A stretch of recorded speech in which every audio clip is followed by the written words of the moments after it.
Alright guys, hi, my name's Andrew. This video, our first video, was going to be about photography for beginners and which route would be best, in my opinion, either buying used or buying new. So let's get the video started. Alright everyone, today we'll be talking about two cameras, one being the Sony NEX5R and the Canon EOS Rebel T6. And I feel like we should start off with the Sony camera and talk a little bit about it. So I got this camera used from my parents, and they had bought it from off of Facebook Marketplace, and they bought it pretty cheap. I went back on today, looked at the prices of the camera, the NEX cameras. They're all being sold pretty cheap because it is an older camera. They're cameras. The cheapest I saw would maybe be for a whole body and kit lens. I think was like the cheapest was 150, and then most expensive I saw was maybe 400. But if you were to want to buy this brand new, I've seen the body on Amazon being sold for about 230 and the lens being sold for around 150. So I think this is actually a pretty good camera to get for someone starting out photography, or if you're just shooting pictures of your family. I feel like this is a really good camera. Does lack for good video quality. Doesn't have any stabilization, so if you're shooting video, any type of movement, the camera will catch it as you watch the video again. But I feel like if you were to buy this camera, you're probably buying it for the price and pictures, because this shoots pretty nice pictures. There's a couple videos on the internet showing you what the best setup it is to use, what settings to put while you're shooting pictures.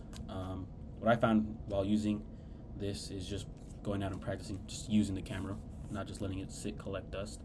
I found just actually using the camera, practicing, is really good. It doesn't come with a viewfinder.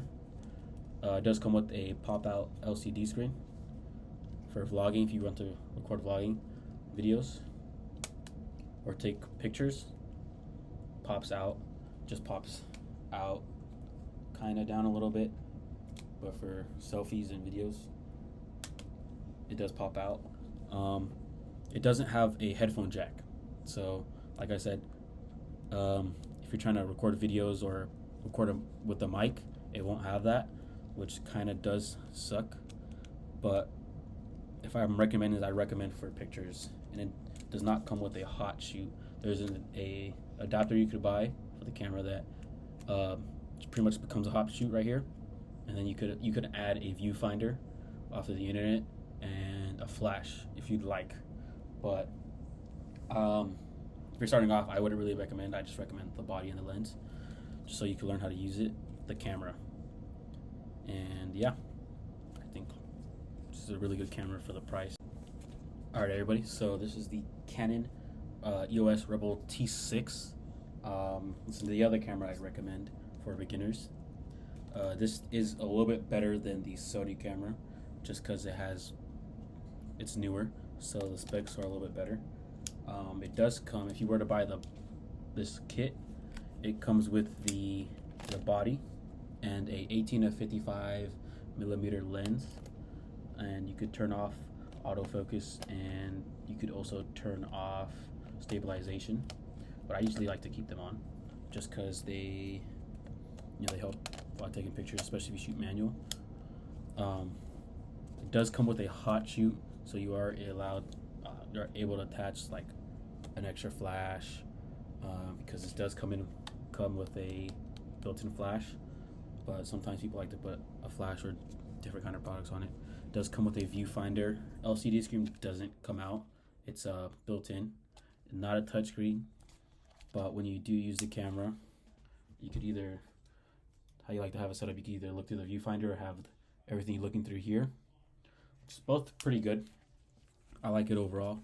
I have been seeing this camera uh, being sold brand new for just this setup for about, I think, like 3 something. And then you could also buy a little bit bigger kit, which does come with a camera bag and a lens and a place to charge the battery for the camera. And this lens that it comes with an 18 or comes with a 75 to 300 millimeter lens. If you are wanting to get into sport photography or a little bit more wildlife photography, I'd recommend the Canon and buying the complete kit, just because when you are getting into like sport photography, you are going to need a bigger lens, or wildlife photography, you're going to want a bigger lens for that. For this camera, I've done a lot more better. I'd say this camera is better for portraits, car photography, like any of that, like pretty much anything really. This is a good camera, especially with the bigger lens. Gives you more of a variety to choose for taking pictures. Does come with a spot for a mic, so if you want to put a mic on the hot shoot to record video, you can. Yeah, I'd say this is a pretty good camera for a beginner, just because there are a bunch of videos out there on the internet telling you like what are the best settings to put on it. In this video, I won't be doing that, but for this camera and this camera, there's videos all over the internet telling you what settings are the best. And yeah, this is one of the cameras I would recommend as well. And yeah.